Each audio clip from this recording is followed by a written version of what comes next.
Hello and welcome to Punk 5 Pop. I am obviously Punk 5. Today I wanted to use a very, very bad review to show you all a little bit about how not to do a review. And helping me do that will be the ever non biased website, The Guardian, who obviously are always going out of their way to show just how not biased they are. And we'll be using their review of The Haunting of Bly Manor, the new Netflix series. So let's jump into that. Alright, so we got the article pulled up here. The Haunting of Bly Manor review. Horror with a chilling lack of shocks. I could go over how unoriginal and just totally uncreative that title is, but frankly, that part I think speaks for itself. What we really need to get into here is just let's start here with this up here is called a tagline. It's usually what a writer uses to start off the discussion or try to bring in a little further if the title wasn't enough. So the reviewer here is saying ear-jingling accents are the most terrifying thing in Mike Flanagan's follow-up to the supernatural hit Hill House.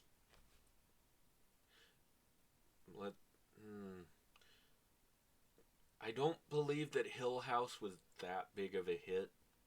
It kind of shot up and then just petered out. God, what, inside of a week? But more importantly, ear-jingling accents? That's like, don't attack somebody's accent right out of the gate, or preferably at all. That's one, subjective. Two, it's insulting to the actors themselves. Three, it's just kind of a dick move. And it doesn't lend itself to your credibility as a reviewer. If you want people to read or listen to what you say, you have to demonstrate that you're somebody they should want to hear or read an article or a review from.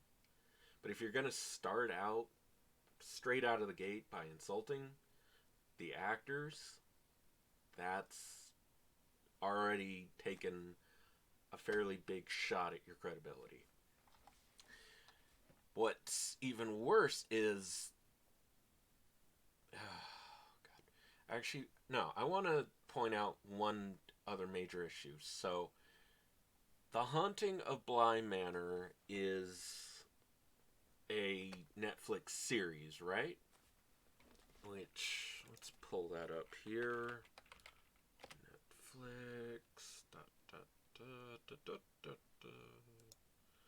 We'll edit this part out. Alright, so we got The Haunting of Bly Manor pulled up here, right? It's got how many episodes? 9 episodes, all between... on average, let's just say they're about 55 minutes apiece.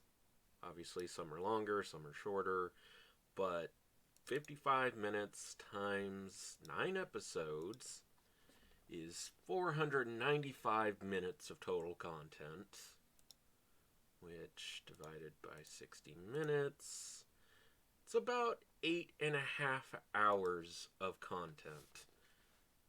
Alright, that's 8.5 hours of story, character development, setting up the environment, the atmosphere, so on and so forth.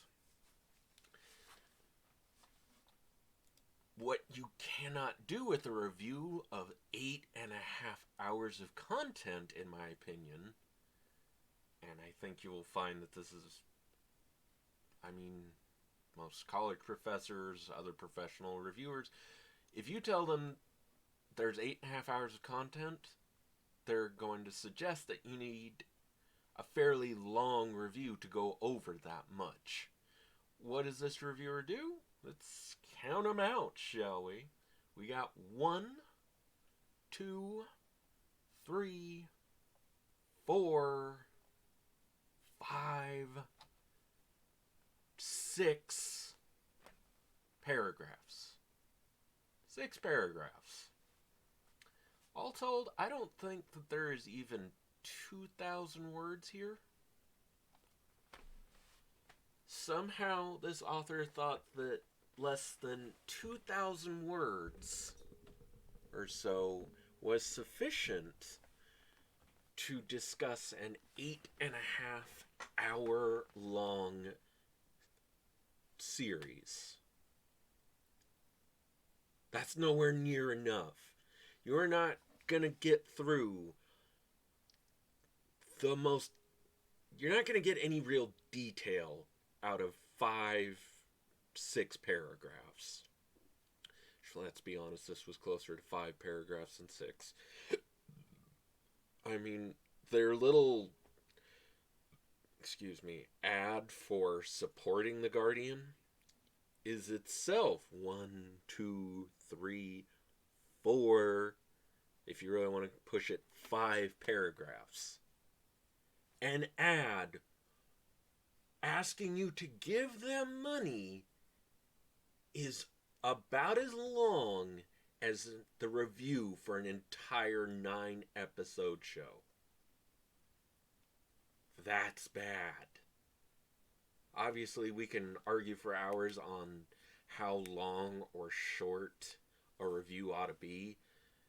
You can look at my Star Wars Squadrons review and probably say that half an hour is way too long to cover a $40 game with an 8-hour campaign. But that, to me, was how long it should be. It needed to be to discuss everything about it.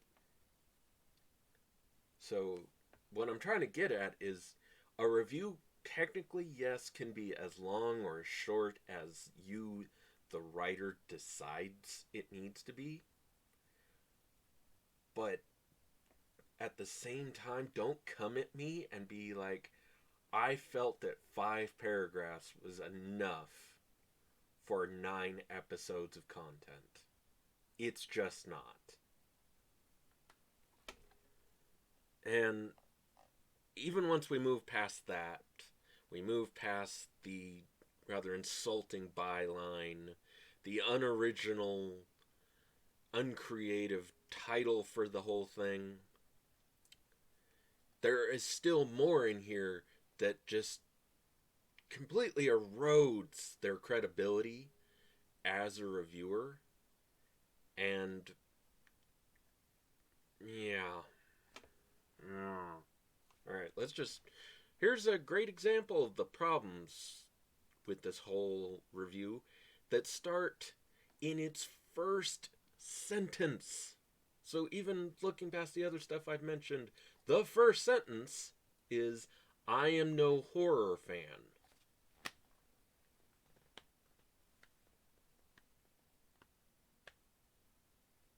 So, you're saying you don't really like, enjoy, or know that much about the genre that you are about to jump into a review on. Alright. I mean, that would be like me doing a review on masonry, let's say. I know nothing about masonry. Could I write a review about the quality of a masonry project in my town or something? Sure, I could.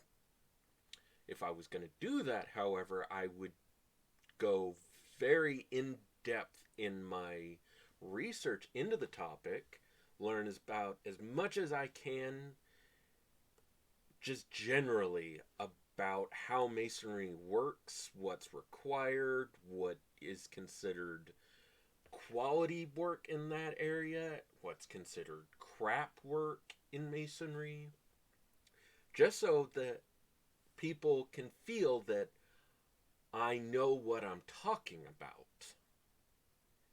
And I would make sure to include that before writing this review, I did my research. I did my homework to understand the subject matter so that anybody reading or listening to the review could feel that I'm at least somewhat informed about the topic that I'm going to be blathering on to them about. You do not start any piece of writing or video with, I am not interested in this topic. I don't know anything about this topic. But here is all my thoughts on it, and I feel like you should pay attention and listen to what I have to say about it. You're just, every step of the way, you're eroding any belief I have that you are an authority on this subject and that you are in any way qualified to be talking about it. Just do the bare minimum damn work. And don't start out anything with that line. Because a huge number of people, they're going to bounce out right then and there.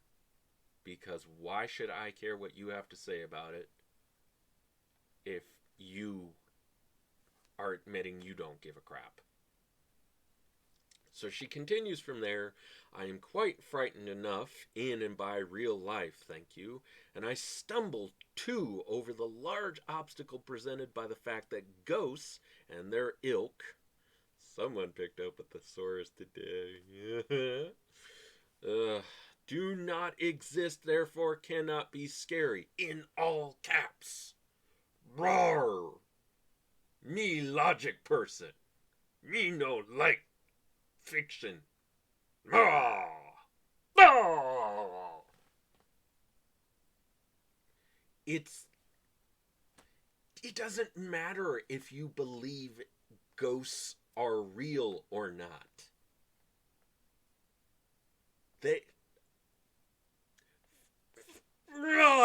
Okay, let's put it this way. Vampires, I do not believe are real. Vampire movies, however, can still be scary. Zombies. Whether the CDC has an action plan in case of a zombie outbreak or not, they do, by the way. Your tax dollars at work.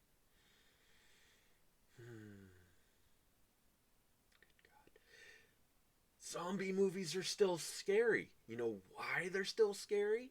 Because zombies are by their nature scary as an idea. Let alone when you actually see it on film being hunted down by a pack of ravenous monsters.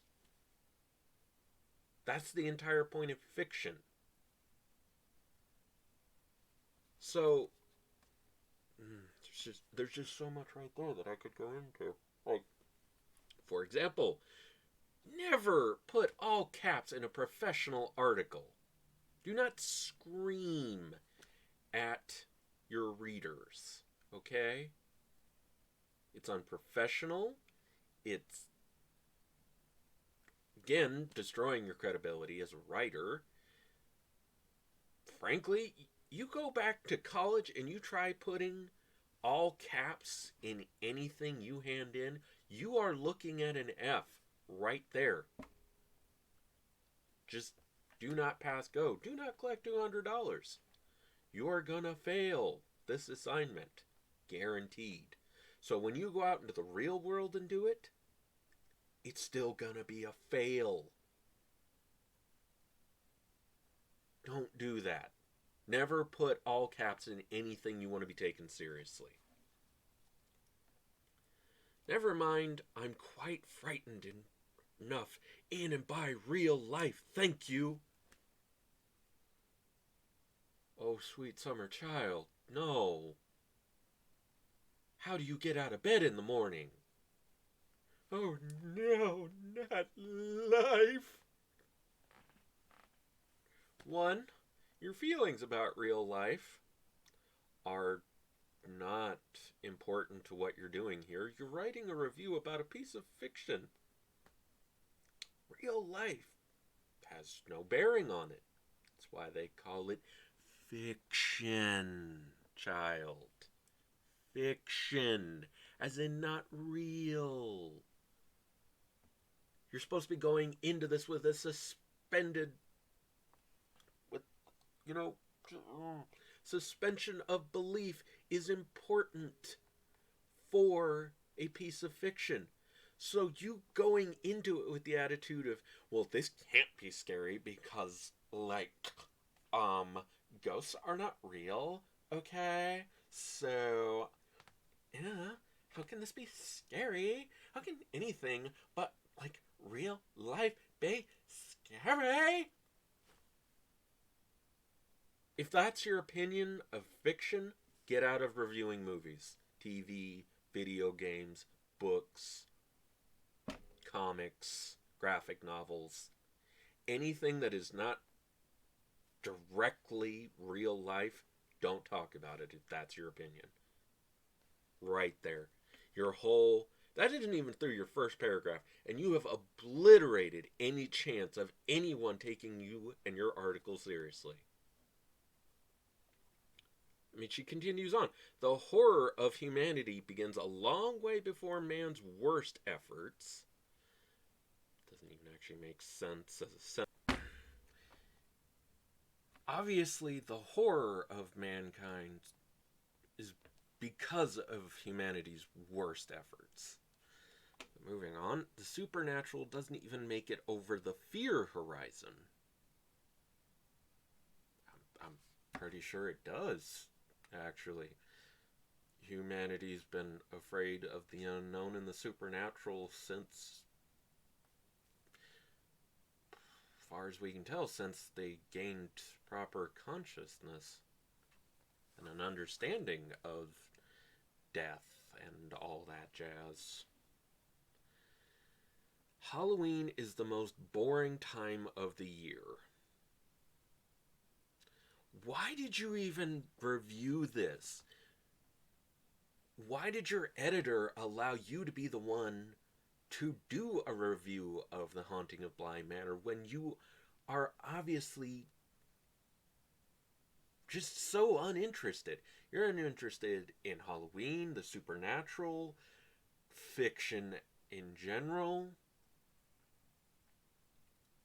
let alone the horror genre that you're diving into.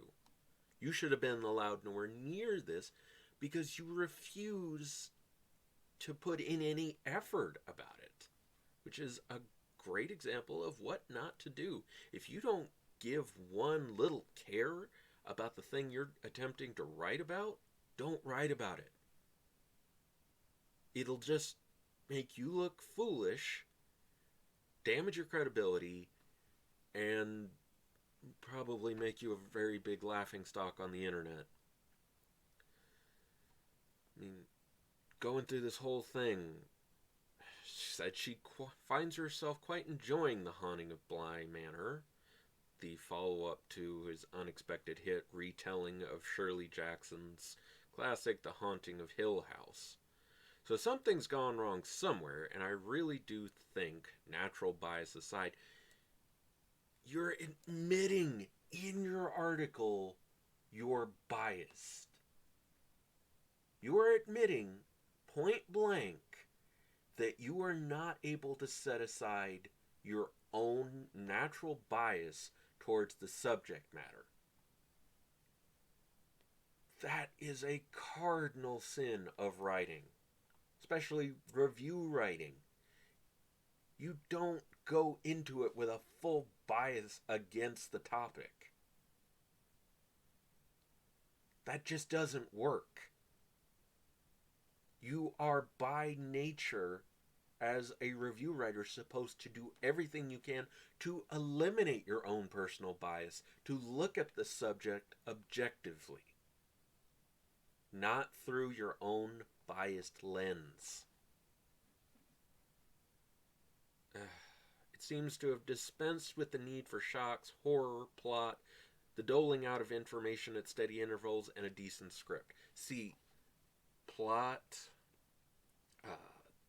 information, and script writing, these are objective areas of reviewing a TV show. But you've already wiped out that little itty bitty crumb that would have starved a mouse trying to feed on it of credibility you had when you pointed out that you have a natural bias against the subject matter you're talking about. So now when you try to go back into talking about things objectively, you've already lost that battle. No one's going to believe you.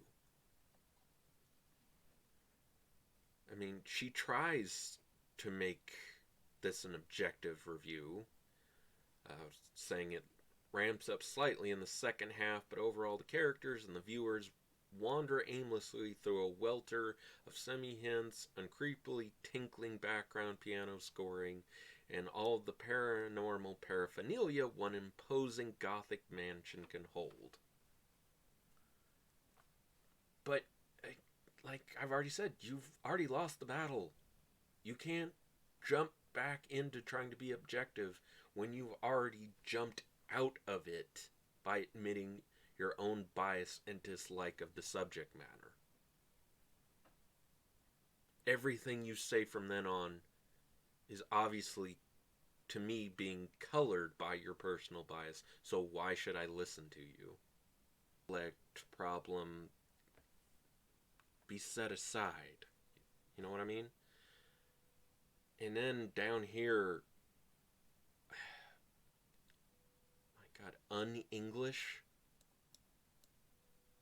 Professional writer put un-English in a review. And I will double check just to be sure. But I don't believe un-English. No? What do you know? Okay. I gotta hand it to her. I was wrong. Un-English, it turns out, is a word. You do learn something new every day. So, I'm sorry for that one. That was my bad. But that is an example right there of doing your research, child. Always do research. Make sure that you're not wrong.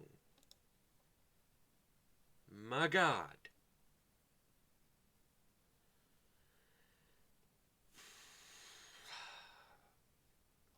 So overall, my point here being, you have to let go of your bias, you have to do your research, you have to put the thesaurus down and stop trying to use the same word a dozen times inside of 3 paragraphs.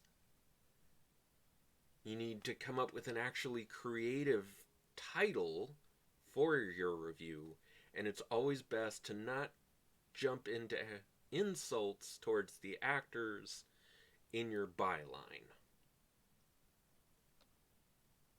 I mean, I offer a link in the description for this video to this article at The Guardian, and I suggest anybody who's in college for any form of writing, creative writing, historical, anything like that, to look at this and keep a copy of it around as an example of all the things not to do.